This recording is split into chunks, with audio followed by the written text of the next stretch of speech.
Está el señor Mele con nosotros, Fernando Mele. Buenos días. Llueven papelitos aquí. ¿De quién hablamos hoy? Vamos a hablar de Margareta Gertruida Celle. ¿Y quién?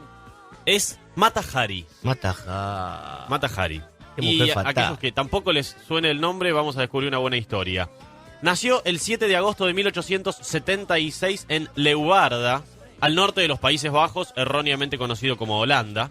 Su padre era Adam Celle, un sombrerero, y su madre, ama de casa, llamada Antje van der Meulen.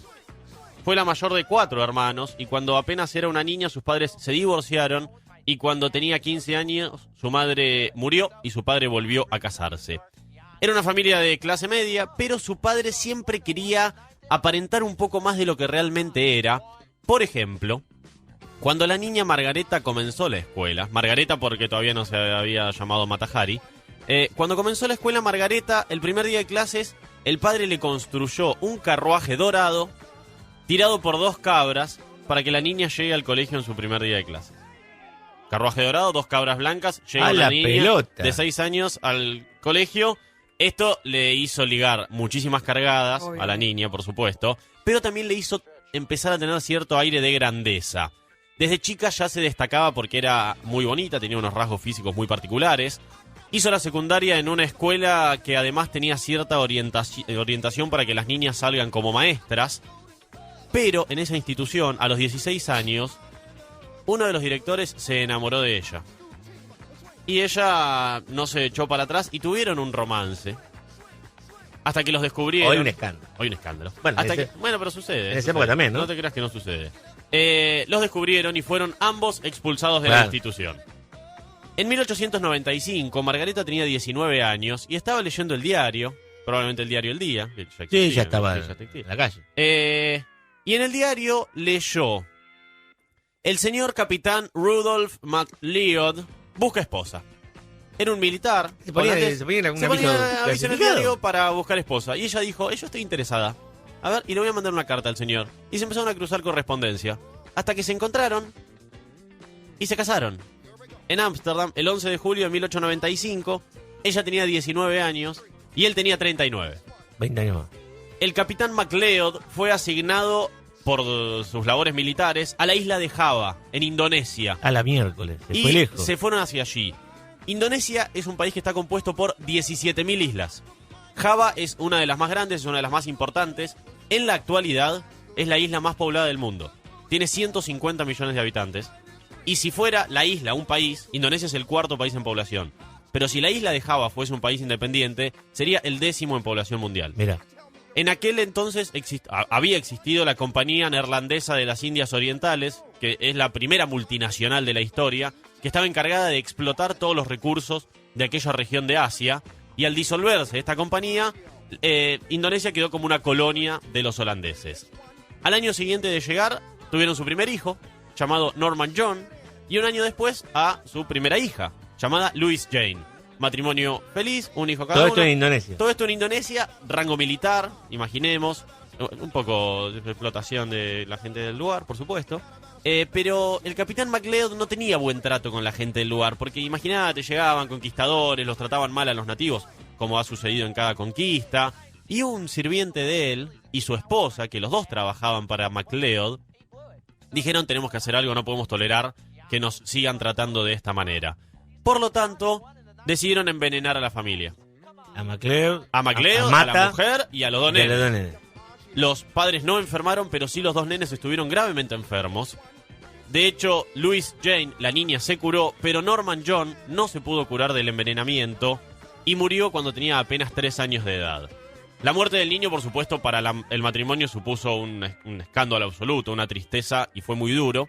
Y comenzó él, MacLeod, a refugiarse en la bebida y a irse de la casa. Y como se iba de la casa y la señora Margareta estaba sola, empezó también a tomar ciertas licencias, a irse de parranda. Los dos tenían amantes declarados. Comenzó a tomar mucho contacto con la cultura asiática del lugar, con las danzas de aquella zona y con las técnicas amatorias asiáticas que tenían cierto renombre. Porque dice, viste que hay como una leyenda de que la técnica amatoria Asiática es que un poquito...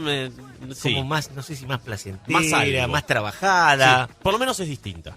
Por lo menos es distinta. Bueno, de hecho, las mujeres, antiguamente la geisha, Ujú. Sí. que nosotros lo confundimos, porque pensamos que es nada más que sexo, pero la geisha era No, era una mujer, que no era en Indonesia, ¿no? sino en Japón, Sí. una mujer dedicada a satisfacer al hombre, no solamente sexualmente. Sí, y también tiene una cuestión de seducción muy particular, unos rasgos físicos distintos a los europeos que estaban acostumbrados en aquel entonces, y con la relación entre ellos absolutamente rota, volvieron a Europa, se separaron, fueron a juicio por la custodia, guita? por la custodia, Por de, la la custodia hija, de los chicos. por la custodia de la hija, niña, de la hija. porque el hijo había muerto.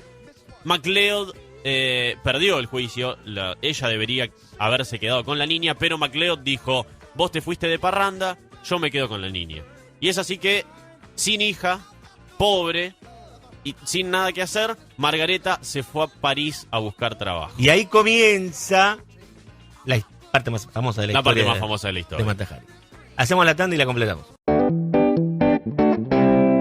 26 años, sin la custodia de la hija, pobre, y se tuvo que ir y sin marido, se tuvo que ir a París a buscar suerte. Primero intentó ser profesora de piano, actriz, traductora de alemán y nada funcionó. Y en Europa se estaba difundiendo un poco la cultura asiática, no se sabía mucho todavía de la cultura oriental, y ella había aprendido en Indonesia muchísimas cosas, tenía el pelo oscuro, tenía facciones medio extranjeras que había heredado de su madre, y se hizo pasar por una supuesta princesa de Java. Llegó y dijo, disculpen, yo soy una princesa. A mí, díganme, Mata Hari, a partir de ahora, es mi Pero nombre. perdóname, ¿vos podés llegar y decir que sos princesa? Sí, sí, no por te supuesto. piden un título en No, inglés, no te piden nada. nada, no te piden nada. 1902, Mariano. Claro, Mariano. Mata Hari significa en malayo ojo del día o sol. Comenzó a trabajar como modelo. Comenzó a trabajar como bailarina exótica. Esos bailes comenzaron a tener cada vez menos ropa, a hacer danzas cada vez más eróticas, y con estos aires asiáticos, su espectáculo triunfó de inmediato. Claro, en esa época. Sus espectáculos se hicieron muy Una famosos. mina semidesnuda en vivo. Claro. Sí, absolutamente. Los hombres se peleaban por conseguir las primeras filas para ver su espectáculo. Usaba velos translúcidos que se quitaba poco a poco. Dicen algunos que únicamente tapaba sus pechos. Quedaba absolutamente desnuda y solo tenía como si fuera lo que se usa ahora en los... Pezonera. Sí, como si fueran unas pezoneras de revista y se quitaba absolutamente todo. Imaginemos 1902, Claro. los muchachos se volvían locos. Pero a partir de allí comenzó también a oficiar como dama de compañía, porque todos querían estar con ella. Y ciertos políticos, ciertos militares, ciertos hombres de renombre y miembros de la alta sociedad francesa comenzaron a tomar contacto con ella. Perdón, eso pasa ahora también. Eso pasa ahora, por supuesto. No, eso no, Obvio. no hay ningún tipo de duda. En Argentina. En Argentina, acá nomás. Con Sí, gente de sí. la tele. Por Vedettes. supuesto. Y sí. Bien. Demás. Tenía ella una gran devoción por los militares. Ya desde chica, de hecho se había casado con uno, decía, amo a los militares. Prefiero ser la amante de un oficial pobre antes que de un banquero rico. Mirá. En 1914 estalló la Primera Guerra Mundial. Ella estaba en Alemania, donde conoció al jefe de inteligencia alemana Eugene Kramer, y su trabajo como bailarina estaba ciertamente en decadencia. Ya tenía 40 años, ya su físico no era el mismo que a los 26.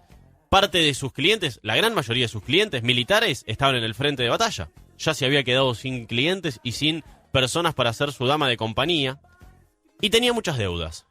Por lo tanto, este señor Kramer, al que conoció en Alemania, que era un oficial de la inteligencia, le dijo, bueno, yo voy a pagar tus deudas. Vos retírate del escenario y te voy a dar tu tercera identidad. Ya había sido primero Margareta, de nacimiento, luego Mata Hari, y a partir de ahora vas a ser la agente H21. O sea, la reclutó. La reclutó. Y utilizando sus técnicas de seducción, dijo, vamos a aprovecharte, andate a Francia y te vas a empezar a poner en contacto con cierta gente de los comandos militares de la Primera Guerra para ver cómo son sus estrategias y después venís y me contás. Se fue a Francia, se puso en contacto con un oficial de las fuerzas de espionaje de Francia, aunque este francés no confiaba mucho en ella. Lo sedujo, por Por supuesto. algo era espía también él, ¿no? Claro, y se dio cuenta que tenía cierta cuestión particular, entonces la empezó a observar con ciertos ojos misteriosos. Se enamoró de un soldado ruso que tenía 23 años, ella tenía 41.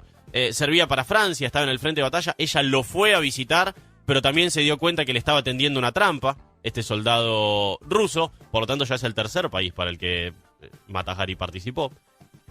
Y en febrero de 1917, cuando estaba en su habitación de su hotel en París, fue detenida por un grupo de militares y autoridades. Acusada de espía. Acusada de espía. Nazi. No, nazi. No. Nazi en esa época no, alemán. Alemana. Prusiana, podríamos decir. Mata Hari les dijo, antes de detenerme, me dan 2 minutos que me voy a pegar una ducha y me cambio. Ah, pero es considerado los alemanes, ¿eh? Sí, los franceses, sí. ¿Me esperan un minuto? Ellos no se bañan nunca, pero a vos te dejan Ah, bañar. no. Pero ella les pidió el tiempo y cuando volvió, no se había ido a bañar. Se había ido a quitar las ropas, había ido a buscar un casco del ejército alemán, Sí. el cual llenó de bombones y les empezó a ofrecer a sus captores para intentar seducirlos. En bolainas, para intentar seducirlos y que no la detengan. Esto no funcionó. La capturaron, fue detenida, no se dejaron tentar por la seducción de Mata Hari. Fue acusada de espionaje, de ser una agente alemana y de indirectamente haber causado la muerte de miles de soldados. Y además se dijo que ella se había acostado, comillas, con la mitad de la milicia europea. Comillas. Europea. No francesa. Europea. Le gustaban mucho los militares. A su juicio, en el juicio, saltaron todas las mentiras y engaños que había propinado durante toda su vida, diciendo que era una princesa de Java, que venía de Asia, que tenía... Claro. Esto, por supuesto, en un juicio no te favorece. Si empezás un juicio y en el juicio lo primero que saltan... Que tu vida es una mentira. Tu vida es una mentira, empezás perdiendo. En el juicio dijo, ¿una ramera? Sí, pero una traidora jamás. Ah, sí. Sin embargo... ¿Lo habrá hecho así o habrá hecho puta? No sé, Lo habrá hecho así, ¿no? Algo así. Sin embargo, fue declarada culpable de espionaje y de alta traición, sin muchas pruebas, sí con muchas teorías, pero sin muchas pruebas. Hoy en día no sé si podría ser enjuiciada sin pruebas efectivas. Esto era todo con hipótesis. Al amanecer del 15 de octubre de 1917 fue ejecutada por un pelotón de fusilamiento en una fortaleza militar en las afueras de París a los 41 años. Ella pidió que no se le vendaran los ojos para ser al momento de ser asesinada y que no se la atara a un poste. Y la leyenda cuenta que sí, quienes la fusilaron debieron ser vendados los ojos para no dejarse tentar por la seducción de Mata Hari. Que es la espía más famosa de la historia. Que es la espía más famosa de la historia. Antes de que le fueran a disparar, cuenta la leyenda que le tiró un beso de despedida a sus ejecutores. De los 12 que le dispararon, 2 le pegaron en las piernas y 2 le pegaron en el pecho y se murió automáticamente. Pero un poco burros porque de 12 claro. Creo que estaban mirando para otro lado. Por supuesto le causó la muerte instantánea. Sin embargo, el oficial a cargo le dio el tiro de gracia y su cuerpo no fue reclamado por nadie. Claro. Si no tenía nadie en la vida. Entonces, ¿qué sucedió con su cuerpo? Cosa común. No, lo enviaron a la Facultad de Medicina para mirá. que fuera para los estudiantes de anatomía, pero fue enviado sin la cabeza. ¿Qué sucedió con la cabeza? La cabeza fue embalsamada y exhibida en el Museo de Criminales de Francia hasta 1958, cuando desapareció misteriosamente y se cree fue robada por un admirador. Qué gran. Bueno, Fernando Mele con la biografía de Mata Hari.